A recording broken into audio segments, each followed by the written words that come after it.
started on our record.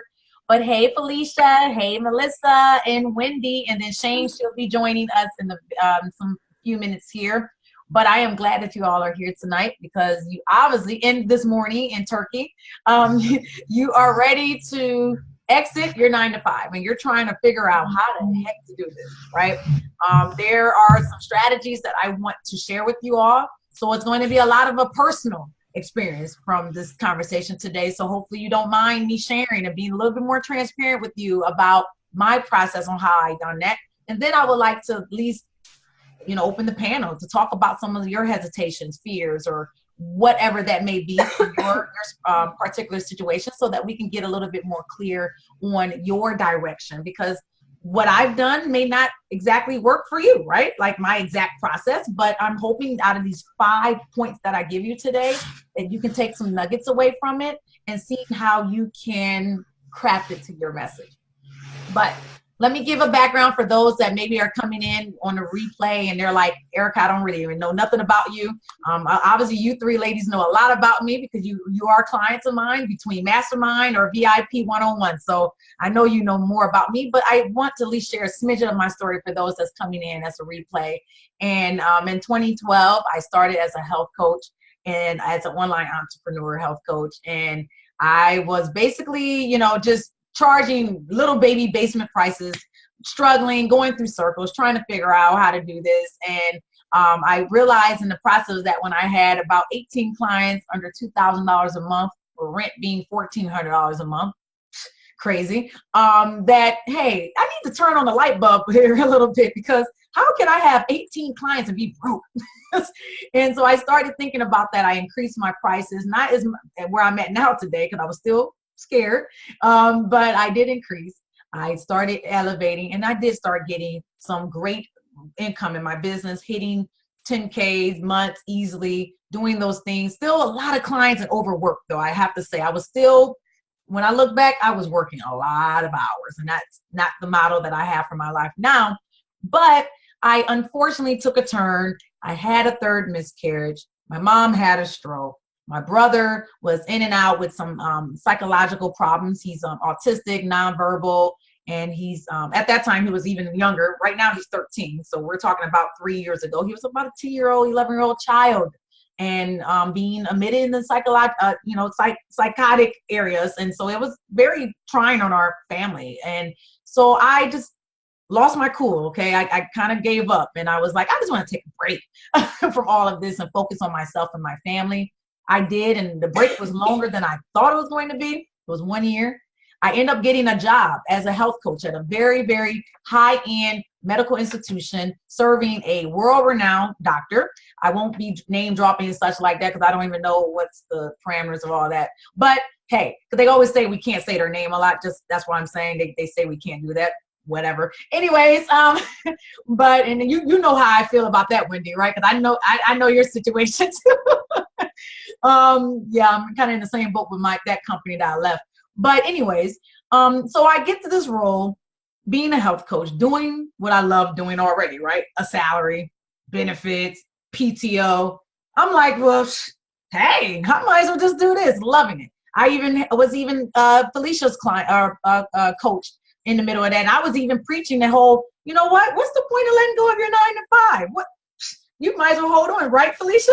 I was preaching that. I was like, because I felt strong about it at that moment. I said, well, I can have my job and I can do things on the side as a business. Cool.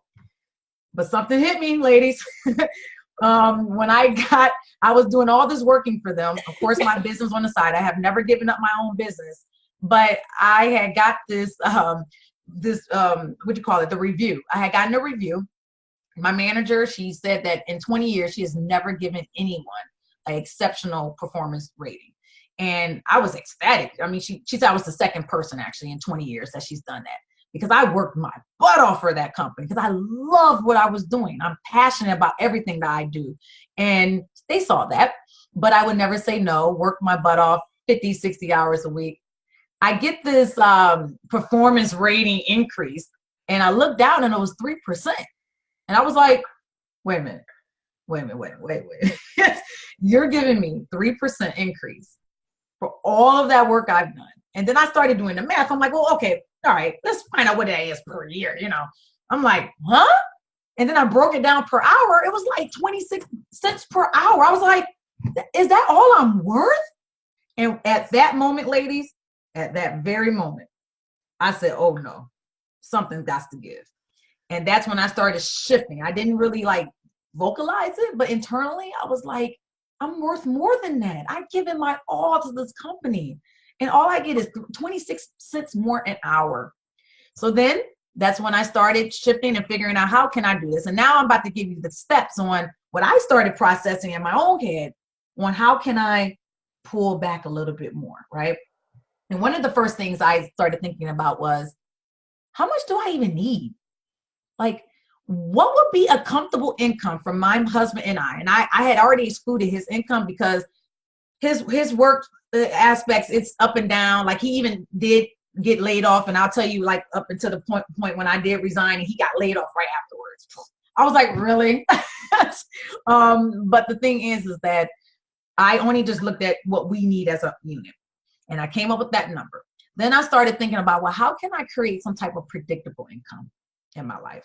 You know, what can I do to do that? You know, now on the first end, it don't come, you know, everything don't come together, ladies. It don't just like boom. You got to keep stabbing at it. You got to get real clear with your people and clear with the offerings and the messaging and the packages. You got to go out there and do trial and errors. I did so many group programs and it was like, okay, flops, because I wasn't connecting to my people. But once I really figured out, you know, a flow with that, that's when I was able to resign. And so, you know, the number two thing, what I did was create that timeline.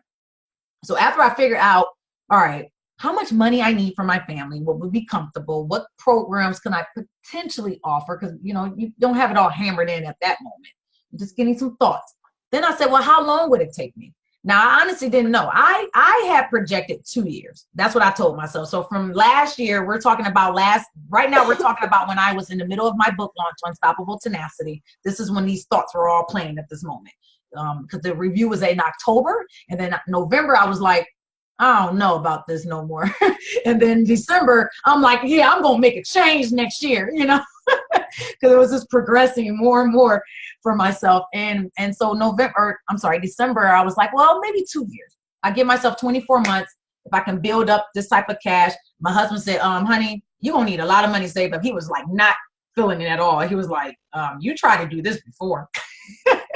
So I had that in my head, right? Because I flopped on my first half, right? I just, because of a miscarriage and, you know, and I'm not saying that those reasons weren't valid. They were valid reasons to be pretty depressed and upset, but it was still a record that he saw that he was like, I don't know about this. So he was, so I was scared because he made me scared, right? I was like, oh man, maybe I'm not going to be successful at this. But I created this 24-month timeline. Then I started thinking about what can I do in my job, my current role at this moment. And now I'm on number 3. Like, what can I do to start like creating relationships and connections? So then I started doing all this media stuff because I looked around. I was like, well, you know, I saw this another RD, because remember I was a health coach and I worked with doctors and registered dietitians. And this RD, she kept doing all these interviews in the media. And I'm thinking, well, hey, well, maybe I can start getting out there doing some more fun things, exposing my name and my brand, right, a little bit. And I did. I was Fox 8, Channel 19, all types of things via my current role. So start thinking about what can you pull from them, like use them as your investor.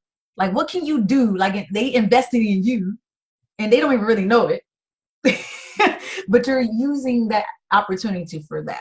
So think about that in terms of, you know, that case there. And then number 4, you got to really manage your time. You got to figure out ways to like, because I was working 2 full-time jobs at some point. Okay. 2 full-time jobs, 2.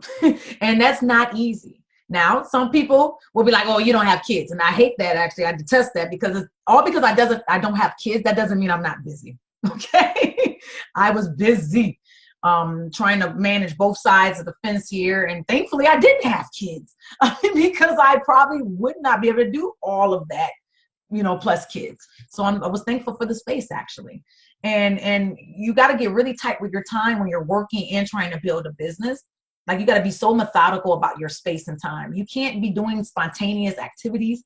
You can't be just rolling up with your friends and doing things on the spur of the moment. You got to put them in your book like a doggone business meeting and a doctor's appointment. You got to tell people, hey, look, I'm in a mission. I'm focused. I'm sorry. You're going to lose people because of this, unfortunately. Disconnect from people. But keep your mind and your vision here and the front view, and you'll be able to make it.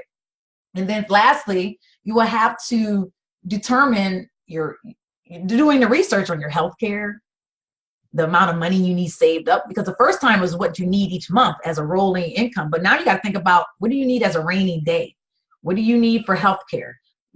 All those aspects of things that we forget that comes with a 9-to-5, those benefits that we got to keep in mind. Okay, what is that going to tie over to so we're not in a pickle, a stressful pickle? So when I went through those things, I literally catapult in 1 year. So actually, a lot of you don't even know, I've been still working my 9-to-5, but partially. So I resigned from my job at about October. I resigned. I put the notice in, but I gave them a 7.5-week notice, right? So what I did is I said, hey, I'm ready to branch off on my own. I was very clear about it. I've been doing my business and I'm ready to move forward. It was right after the mastermind full launch. I secured my salary. I secured my monthly salary from my job with that mastermind, knowing I was locked in for 5 months, right? Because my women right now are on a 5 pay. Some of you women are on the line, Felicia and Melissa. And so you've been part of this beautiful process for me, okay? Is that I was able to actually resign. Soon as you all locked in, I put my resignation in. Okay. And then when I did that, I said, hey, but I'm not going to end until actually today was my official last day. So I've been kind of like working part-time with them for about a month. So I was full-time November. December was like definitely like, hey, I'm only going to come in and do a couple presentations.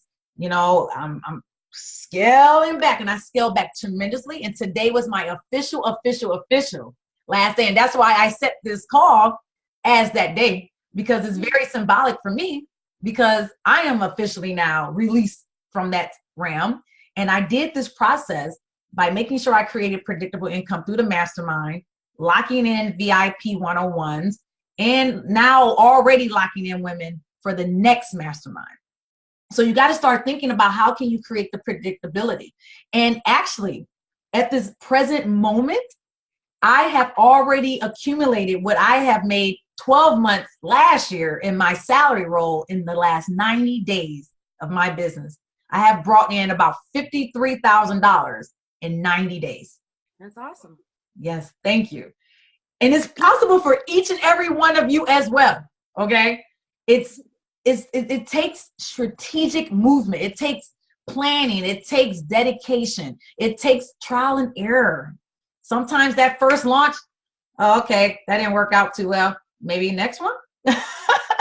And it's important to have that support. I've had support through these months.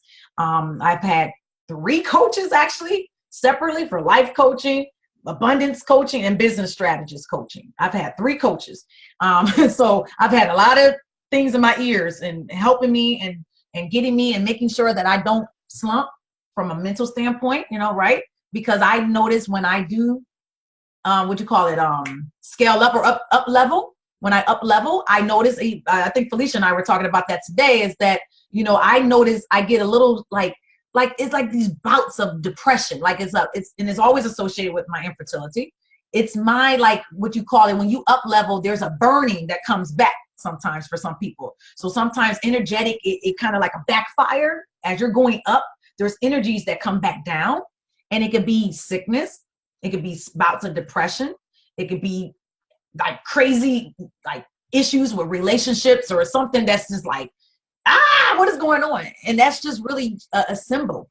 If you really sit down and be more mindful with yourself, you'll know your actual trend. And now that I know the trend, I don't resist it. And I actually go up faster now. So I want you to start thinking about when you start getting bigger and you feel like you're expanding and you're stepping out on faith, what is it that pops up in your life on that consistent basis? It will show up for you if you think about it for a moment. And I want you to think about that, because when you're starting to declare that you're going to leave your 9 to 5, there may be some things that pop up. Soon as I put the resignation in October, my husband was laid off like a week or two later. Like literally a week or two later. I'm like, are you kidding me? What? Really? But instead of me getting upset, I said, okay, that's all right. That means I just got to bring in more income. And I have done that. And I'm very thankful. I'm thankful for all of you. I'm thankful for my tribe. I'm thankful for my coaches. It's all possible. You just got to get really in alignment. So I wanted to kind of give you that brief overview. So now that we can have more of a candid conversation around where you're at with your process, and we can dig even more deeper into some things that can help you exit the 9-to-5. So who wants to get started? Who has a question or concern or something along these lines to make sure that they get to that dream that they're waiting on every day? Erica. Yeah. Hey, Melissa. Hey, did you have like a certain amount in savings that you were like, okay, this is going to be my nest egg while I'm building? Or were you just like, I don't know how we're going to pay our rent this month, but I'm leaving, you know? Yeah, no. So definitely not the latter. Definitely more the stashing. So I definitely made sure I put a certain amount away. My husband wanted 3 months. We ended up saving about 2 months of income up front because I was a little anxious. But so we got 2 months of our bills, expenses saved up. And then of course I've already locked in, because I have the mastermind and the VIP clients. I've already locked in triple the amount of my actual salary for the next 6 months. And still more is coming in for the next mastermind. So with the savings coupled with the ongoing agreements that I already have, it's pretty covered, more than enough actually at this point. So I don't recommend, it's to each his own. Okay. I can't tell anybody what to do, but I did the first time I did it that way, the sloppy way. And I noticed it just was not cute. I even left, even the first time that I resigned from that position to become a full-time health coach, it was an ugly leave. It was like, it was like animosity. It was frustrations. It was this. But today when I did the official leave, everybody was giving me cards and loving on me. And, they knew they knew I was leaving for the last 7.5 weeks, because I put that resignation in all these weeks ago, and they knew it. And my manager fully supported it. It was a better vibe. And I recommend that, ladies, because it really does energetically deposit into your next chapter. Mm-hmm. Right? Because when I left the other job, I can't wait to leave this place. Oh, this place makes me sick. I feel like that probably carried into my business. And I'm not God or anything, but I do feel like it kind of messed it up a little bit. Like when I look back, I don't know. I don't know it for a fact. I got the speculation that but the way I did this one, the ease and the grace, it set me up for success, right? It set me up because now I got all these blessings, right? From a team of 45, 46 people that was showering me with love for the last 7 weeks. They're like, oh my God, what else are you doing in your business right now? They, going to my website. They've been following me on YouTube. They've been, doing this. They're like, oh, I got a cousin or a friend, and that was a beautiful exit. So I highly recommend you can please try your best to do that, and think about it in terms of as a deposit into your business. It's a game changer, right? Because now it's like, wait a minute, okay, I don't want to leave out of anger. I don't, because this is going to be part of the energy of my business, my next chapter, right? So yeah, but great question. What's the next question? Who else has another question?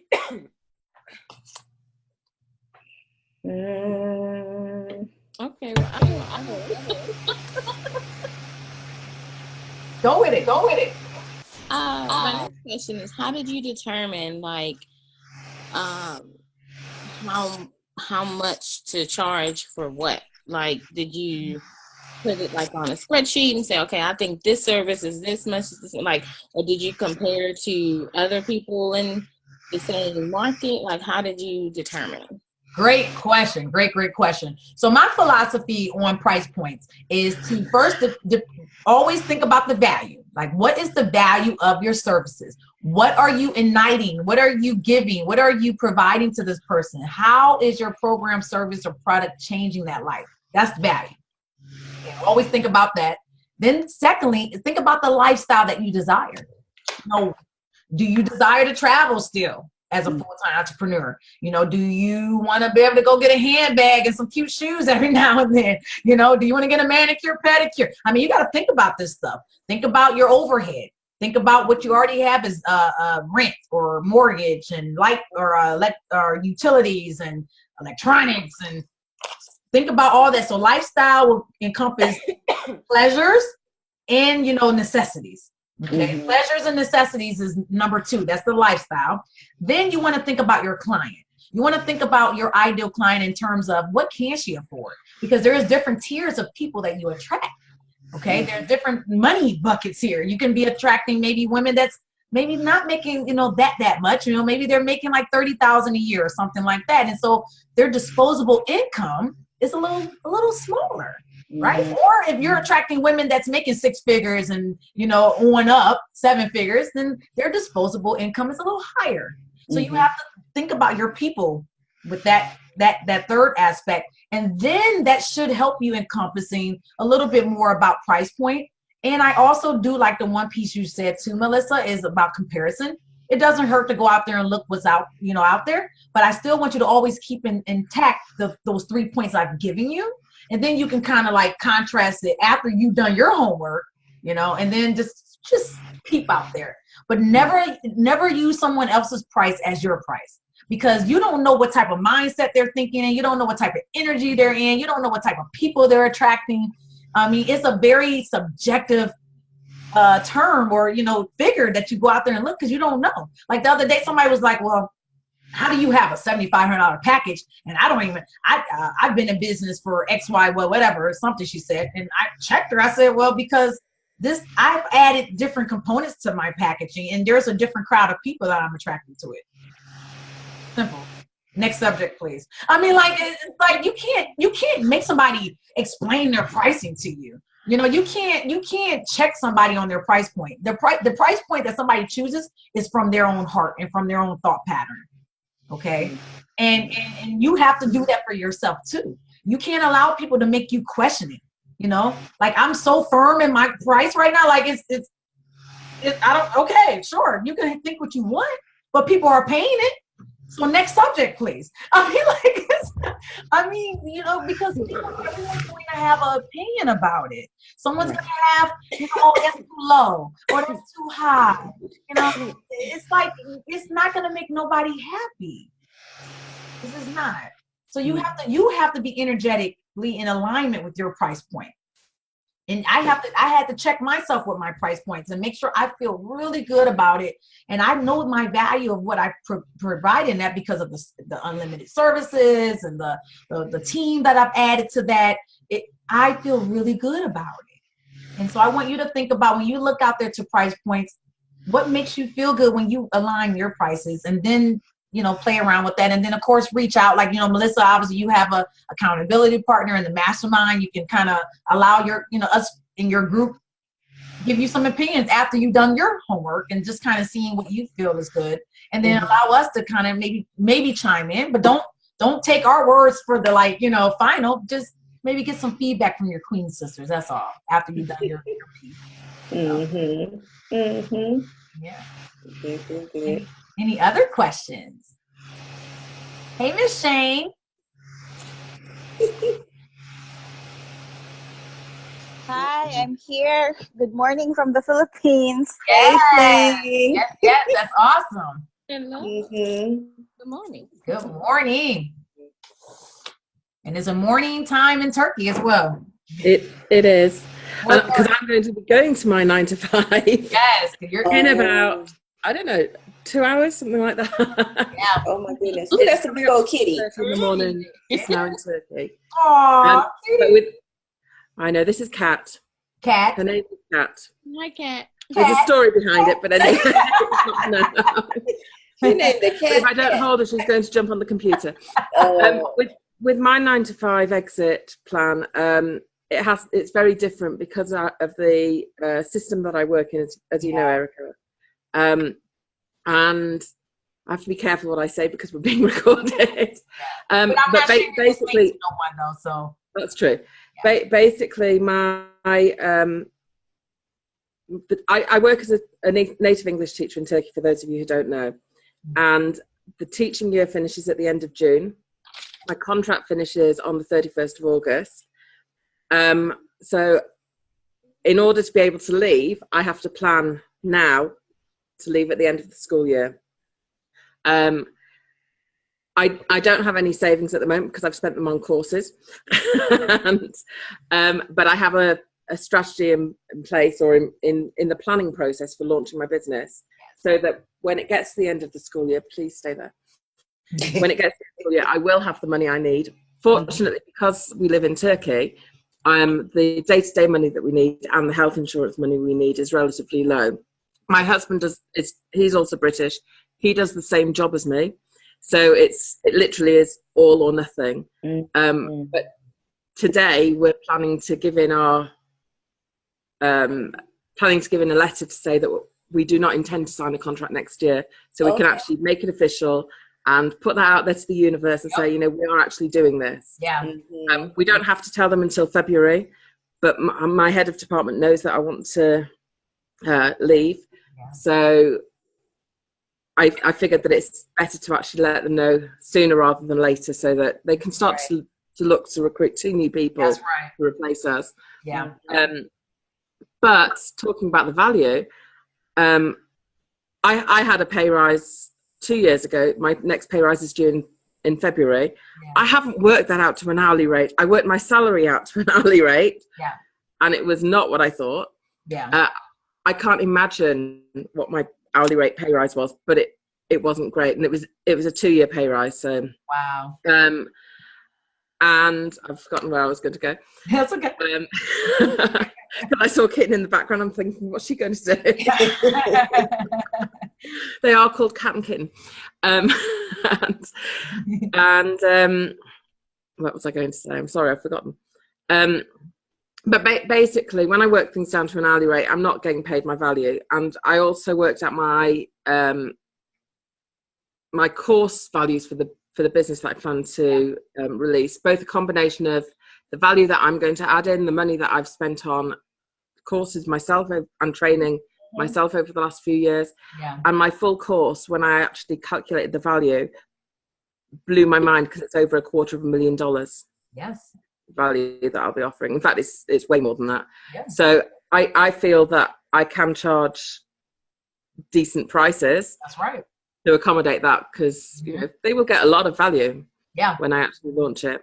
So that's right. Remember your value, guys. Yes. Or queens. Always. Like, just having that conversation with another client before this today. Go ahead, Melissa.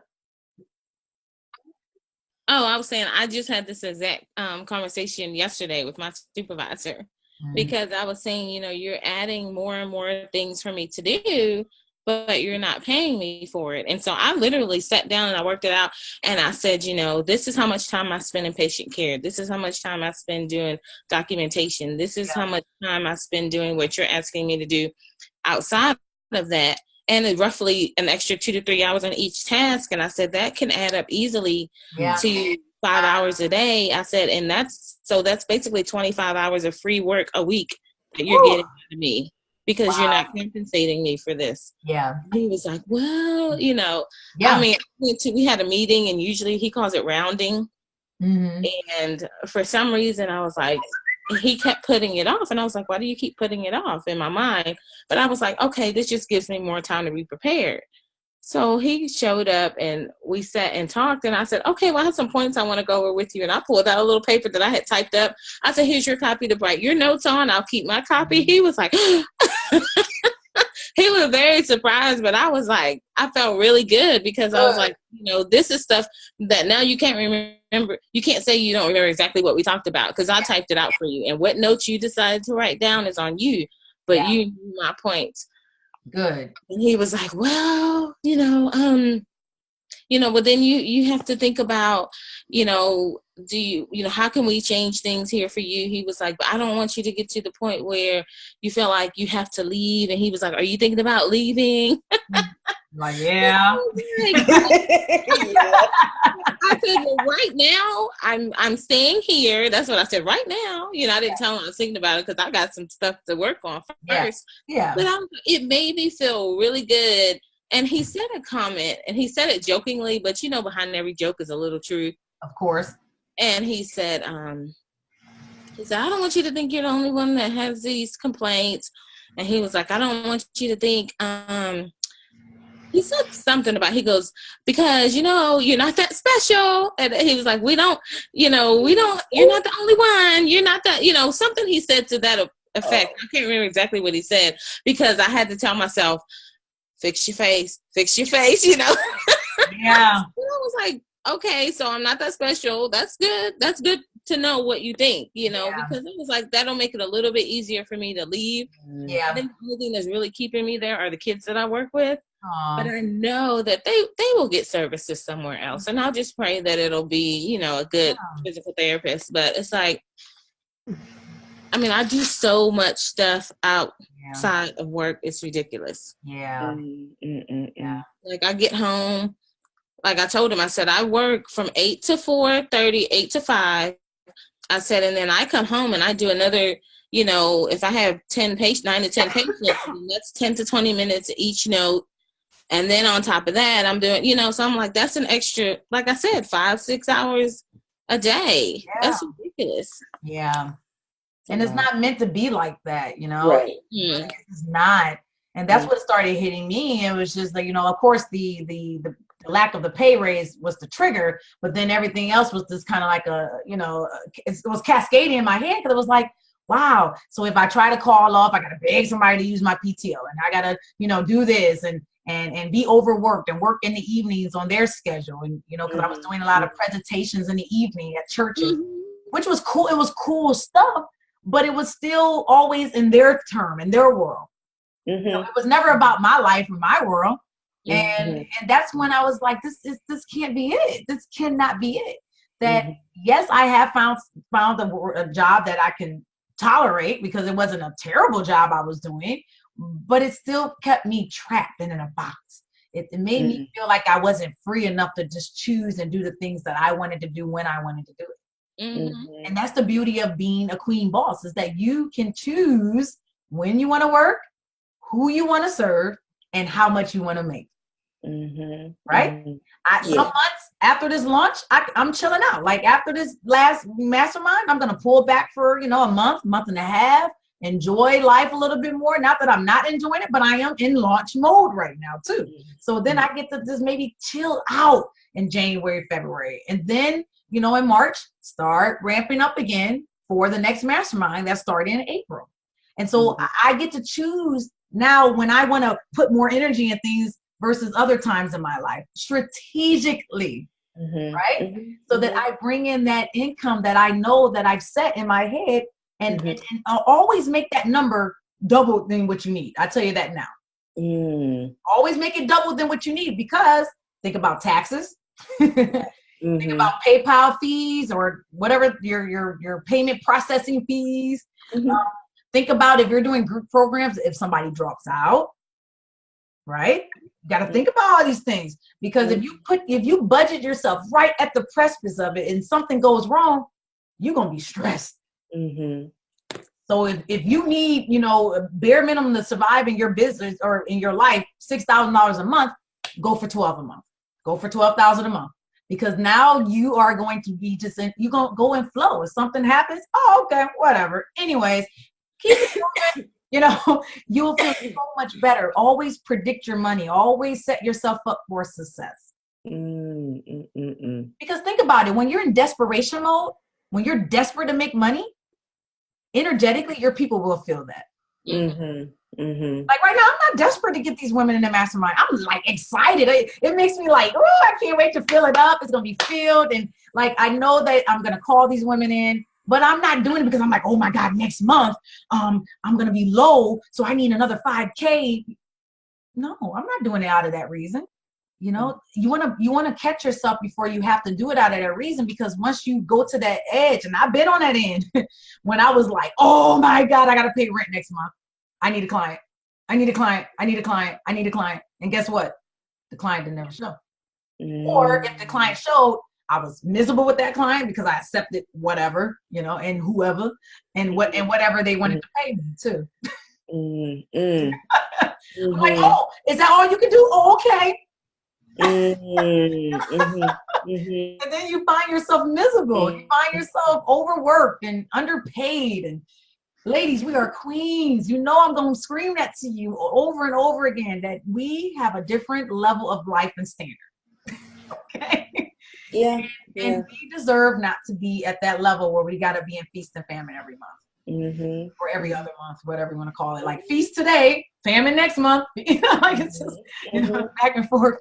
But you know, creating that space and just knowing that it can be done. But you got to be already working. Like I'm already working for my money for July and August right now. Right? Like I'm not working for money for January, February. I'm working to cover me at the end of the summer now. So that's a beautiful thing. That's how far ahead I am. And you want to stay that far ahead. And honestly, the easiest way to stay that far ahead is creating some type of membership program, group program, or a course. Okay. Try to use your private one-on-one clients. You know, just hey, it's a filler. It's like, oh, okay, cool. You know, but in my opinion, now, you know, there's going to be a lot of coaches that got a lot of opinions about this. I just think if you want predictable, sustainable income, create programs, group programs, digital products that has people on payment plans where you got money just flowing in your account every month at a certain time and you just know that's coming. And then those VIP people, or like, you know, for you, Stephanie, if you get a nice executive that they want you like next month out of nowhere, you're like, oh, cool. But you already got your membership site booked up with like 20, 30 people. Right. Yeah. At your $77 rate or at your $137 rate, whatever, you know, whatever one they chose, right? And when you multiply that out, that's it's a good base income. Yeah, it's a good base. Yeah. A base. That's bill paying money. Exactly. Yes. So you create these programs. So like Shane, like you are a graphic designer. Yes, great. But that's a onesie program, like a onesie product or a onesie client. We need to start thinking about some type of program servicing that you can have in a group setting. You're wonderful at what you're doing.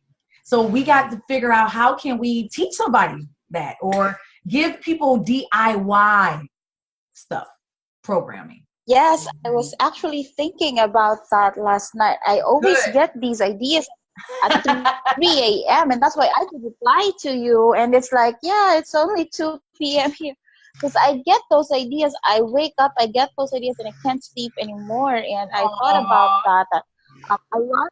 A lot of entrepreneurs right now who cannot afford at least to hire someone, and they feel like they have the talent and they feel like they have the time to learn how to do it.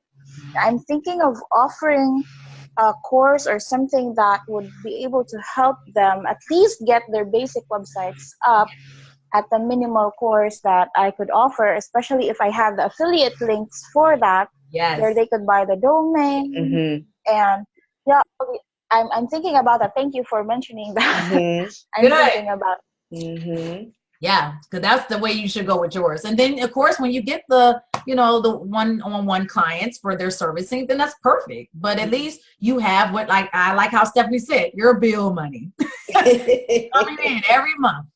You don't want to go below. And when you start seeing yourself getting close to below, come up with another program. And don't come up with it 30 days out. Don't do that. Come up with that at least 60 to 90 days out. That you have to be ahead of the game. I'm telling you from personal experience, it is tough. And I have to say, I have never been more of a strategic planner in my life. Ask my husband. He's like, honey, I have to say, in this last 12 months, you have become so methodical and strategic. And because I'm like, I know how bad I want this. Right. Right. Mm-hmm. So what I'm doing in some of these cases has not been a natural characteristic of me either. Mm-hmm. You know, yes, I'm outgoing. Yes, I got a gift for gab, all that stuff. That is natural, I have to say. But not the strategy side of me. That's been against the grain. I had to teach myself how to be like this. Because I said it's either me being strategic or me being feast and famine in my business and not surviving. And I know none of you want to have a business that's not sustainable. All of you on this call are looking to make 10,000 more a month at some point in your time with your business. I know it. I call in women like that. I'm not calling in women that just ain't trying, just trying to just get by in the business. No, you guys are building legacies. You are building empires. Mm-hmm. Make money moves. No. Yes. That's the women I call into my circles. And I know that. And so that's why I teach you this way, because this is the way to have that predictable, sustainable income. Mm-hmm. Mm-hmm. And that is going to be the way you can say bye-bye to your 9 to 5. Mm-hmm. But you gotta lock in a good program. You almost could do what I done. I mean, I literally had got the mastermind and put in my resignation probably a week or two after I locked in all my 9. It was 9 women up front. 1 did drop out. And so as soon as the 9 locked in, I said, honey, is this enough proof for you? Literally, that's exactly how I said it. And he was like, he wasn't like 100%, but he was like, okay, you got my attention now. Mm-hmm. Mm-hmm. And I did that in a 4-week process, ladies. I brought actually probably less than that, but I'm gonna say 4 weeks, but it was around 3 weeks really. But I don't want it to sound unrealistic, but it really was really quick. Mm-hmm. I literally went out to the Black Promote Women's group. I said, hey, I'm doing a tester. I want to see who's interested in a 5-day sale challenge. That's all I did. I was just literally just trying to just test the waters here, because I saw a gap with the whole women not being comfortable with selling. And I saw a gap of not being, standing in their power with their price points, all that, all the stuff obviously that I'm teaching now. But that's when I had literally did that in September. I had took a huge pivot in my business in September. I went from a life, empowerment coach to a business coach, just that quick. Because I saw a need, because I was attracting entrepreneurs already though, but but I saw the need and I paused it. I got 168 women that signed up for that 5-day challenge. And then I got 9 women that signed up for the mastermind after the 5 days. Wow. So it can really happen that quick. And that's why I'm trying to be very transparent with you, is that this stuff doesn't have to be years to turn around. Mm-hmm. It has to be strategic. It has to be thought out. And you may have to bump your head a couple of times, but I'm going to try to minimize that as much as I can with those that are working with me closely, that we can try not to bump your head so much. Mm-hmm. Mm-hmm. I can either have the extra ears and eyes out there like, maybe not that way. But yeah, what other questions or thoughts you have about exiting your 9 to 5? I did miss what the 3 tips. I heard the first and the second. And it was 5 actually. So 5, I'm looking at my notes again. So for the first one, we definitely beat that with a dead horse. Predictable income. Predictable, sustainable income. A timeline. Number 2, creating your timeline. Number 3, leaving with ease and grace. Oh, yep. Okay. Like making sure, that energetic deposit into your business. Number 4, manage your time. So once you make this declaration that you're going to do this, now you got to start managing your time. All of you are building this business while working at the same time. And it's a little tough, it's a little frustrating. Oh yeah, you are about to leave. Bye. Bye, Mr. Steptoe.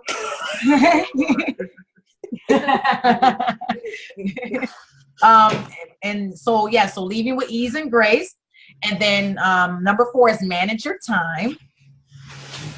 And then number 5 is do your research, making sure that you know your healthcare benefits, you know exactly what you need as a nest egg for, just in case, right? But making sure you do your part. Quit, dog. You Yes, I see. But yes, and so with all, with that being said, that's literally the steps I've taken personally. And I'm sure that some of these nuggets are going to tremendously help you all as well move forward, but make it your own way, figure it out. Every day when I went to work, because, I was doing 2 full-time jobs, basically in my head, 2 full-time jobs. I mean, remember, I was doing this during the mastermind, ladies. Okay. I put my resignation in October, and my last official day was today. Okay. Wow. Yeah, today. I scaled back around when I started feeling kind of like, oh my God, this is a lot. I told my manager, I said, hey, this is a lot. I know I gave a 7.5-week notice, but can we work out a way where I work part-time and like maybe come in for a certain presentation, and she worked with me. She really did. And so I've been kind of working a couple times a week now, up until today, basically. A godsend, because I don't even know how I would have did like both. So get creative if you have to. If you can start pulling back a little bit, maybe you have a job where you can possibly go 80% time or 50% time of your salary, or just figuring out ways that you can juggle it both if you have to. But there are ways. At first I had took Fridays off. That was the first step that I did. I was like, okay, well, let me try to do 4 10s. That didn't work. Okay. Them 10-hour days was not working. I couldn't go to the gym. I couldn't do anything because I had clients.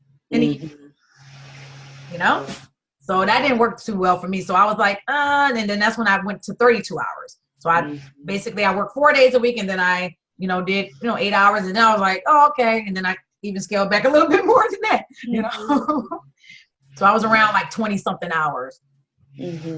But it's, you can do it. And, now I'm like completely free.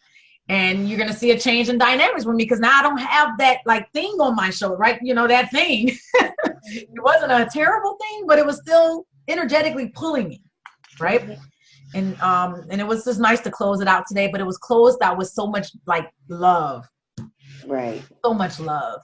And I think that's a beautiful way to end it. That's a beautiful way to end it. So what other questions or thoughts do you have? What are your thoughts on your next steps? What do you feel like you can take from this today as far as like the move forward? Well, for me, I really like what you were saying about leave with ease and grace. And I like my job. I like what I do, and I make good money at what I do, but I have a super long commute, and it makes my day long, and I just don't have the energy. And I could, if I didn't have that commute, I could take care of my clients, because my clients work as well. So it's ideal for me to work with them on nights and weekends. Yeah. But if I don't have the energy, I'm not giving them what they need. Yeah. So maybe working 3/4 time, half time might be something that I can consider. And my timeline is long, but it's looking a little bit shorter because I'm enjoying what I'm doing and really embracing it. And that exit might be sooner than it was 5 years, and now it's down to 2, and it might be 18 months. If I keep thinking about it. But these are valuable tools. Thank you so much. No problem. That's exactly how mine was. It started at 2 years, and literally from that little thought I had in December, and then it went through the year, because I was like, because I had fear, right? I had fear because when you tried to do something before and it didn't go the way that you thought it was going to go, it creeps in your head a lot. So I had to like battle that for months and months and months and months, and up until I think it was around, actually I started working with Veneer in September, and it was like kind of like helping me with a more of a abundant mindset, right? Kind of like getting her back up, getting Erica back up, like making the queen rise again, right? And then that's when I really started seeing, I was like, okay, I can do this. I can do this. I can do this. I agree with that so much. I know it's not about me, but personal development is huge. And being able to step into your own power, and you get complacent, I think, and comfortable knowing that you have a salary, knowing that you have your benefits taken care of. And your company does that so you don't leave. Yep. But then you have to, pull your big girl panties up and just, I'm going to do this for me. Yeah. And I admire you for doing that. And it's doable. I see so many people doing that now, and just so doable. It building really yourself up and listening to motivational tapes and just feeding your spirit, feeding your strength, and knowing that you can do it. So. Yes. I mean, like when I remember years ago when I used to see people making $50K a month, all this stuff. I'm like, how? And they do it? How? I'm like, oh wow, I it's so possible. I see it. I see it. It's easy. It's not as hard as we think. We make it hard. We block our own abundance. Right. And there's so much, that scarcity mindset will just keep you trapped, and you aren't taking anything for anyone. You're not a bad person if you make money. And the more you make, you're able to give and share and enrich someone else's life. So That's it's right. cool. That universe is full. And the more that you're taken care of, and the more that you feel good abundantly, then that's the what you can pour back out, right? That's right. That's what you can give. But if I'm over here struggling, can barely pay my bills, and I'm over here on the call with you all, I'm not really depositing a good energy to you, you know? No, you can't give if your cup is not full, right? That's right. That's right. And so that's why when it comes to price points and your abundant mindset, money mindset, all of it ties back to your interaction with your client. So when you don't charge your worth and when you don't stand in your power, you're doing a disservice to them. That's right. That's right. Always think about that when you're sitting there thinking, strategizing your plans, your predictable income, and it will come to pass. And all you got to do is just start right here. It all starts right here. Right. Take some time this week. Mindset. Write that number down and double it. Remember, double your number. Don't be afraid. It may make you tremble a little bit, but for real, it may. If you take your base, what you think, and then double it, it may make you be like, oh wow, that each month. and then it should give you excitement. After the little like, whoa, it should give you excitement. I agree. You should be ignited to move forward. And then I'd like to go ahead. Yeah, I'd like to ask your opinion, because I was working on something, and I'm working with branding, right? And right now I'm more on the visual side of it. Yeah. And before I actually got into the graphic design thing, I was also a writer for several blogs, so I could also do content. And what I realized and what I noticed with clients is that they actually hire someone for the logo and the website without having all the basics and the foundations in place. Yeah. So I had this idea, like, what if this might be something that I could offer too, so that I could prevent people from reinvesting over and over again on redesign and rebranding. And so I did an outline of kind of like the ultimate workbook for the branding and business foundations. Like, what people do not realize is sometimes it really has to start with your lifestyle that you want. Yeah. And it sometimes they feel like it doesn't connect, but because when you realize the kind of lifestyle that you want, like how many hours a day do I want for my kid or for my family, and then you realize, oh my gosh, I actually only want to work 5 hours a day. Because I'm a mom, and I have these clients, but at the same time I have to do my CEO time and market my business too, and do the stuff for my own business and take care of that. So when you realize that, you start to actually build the business around that lifestyle. And sometimes what I see with people is I build a brand for them, and when I check back up, because we're friends, they become frustrated because it's not the kind of business that they want. Like, it runs them, and they become a slave for that business because it's not really based on their own vision and their own lifestyle. So what I want to ask right now, since I'm building this workbook or something, how do I make that into a 2 or 3 month program And is that, I don't know, is that a good idea, or what? Just generally, what do you think? Yeah, like so taking them, so basically, let me get clear with this though. So taking them through the process of identifying their brand lifestyle.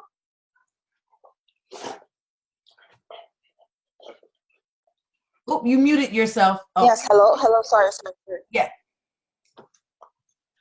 What was your question? So were you asking a 3-step process on identifying their brand lifestyle or the lifestyle of their brand? Like I'm trying to get clear what you're asking, or what type of structure to this program. And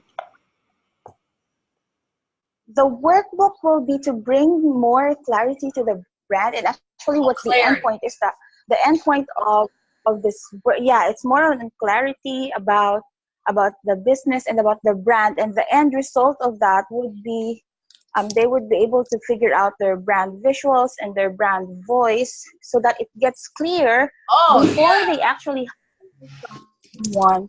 Before they actually hire someone like me to do the graphics and to do the website, because if it's, or even the social media and the marketing collabs, like their PDFs and their freebies, because once they realize later on that it's not the same thing that they want, they would have to do all of these things over and all over again, and rebrand again and reinvest again. So that's something that's going through my mind right now. I like that, actually. I think it can work, because the thing is, the benefit of what they'll get is the actual clarity of their brand and their lifestyle. They'll get the clarity, and clarity is everything. Figuring out what items, objects, colors that calls to their clients, what type of textures and all these things. I mean, you know this stuff more than I do, but you know, just basically what those, you know what I mean? I think that's I that's what I get what you're saying, right?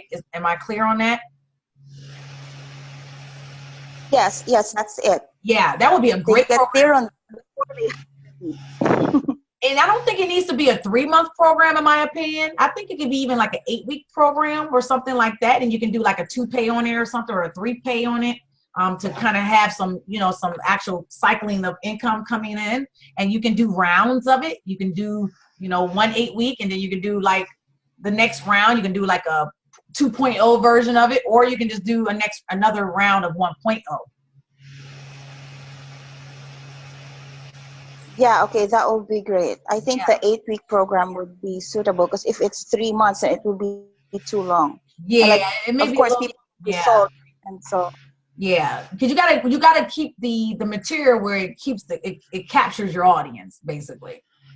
And when you capture them, they'll stay engaged, and then they'll pay, right? They'll, like, if you got them on a payment plan, then they'll pay. But if, you know, unless you're gonna do all pay in full, I mean, but you still want to keep your audience captive for that full span, because then that's testimonials, that's raving about you, it's still going to pay you at the other end somehow, some way, another day, you know, like outside of that program. Well, great, yeah, okay, ladies. thank you so You're much. welcome. Anybody else have any, like, one last question, then we're going to go ahead and end for the evening? Everyone's good? Okay. Awesome. Well, hey, it was good as always to be speaking with you, and definitely take away these nuggets and apply and start thinking about now strategizing your exit and making it clear, a goal, and we can go from there. All right. Thank you. You're welcome. Have a good day at work, Wendy. Thanks. Good night, everyone. Good night. Bye. Bye, everyone. Bye.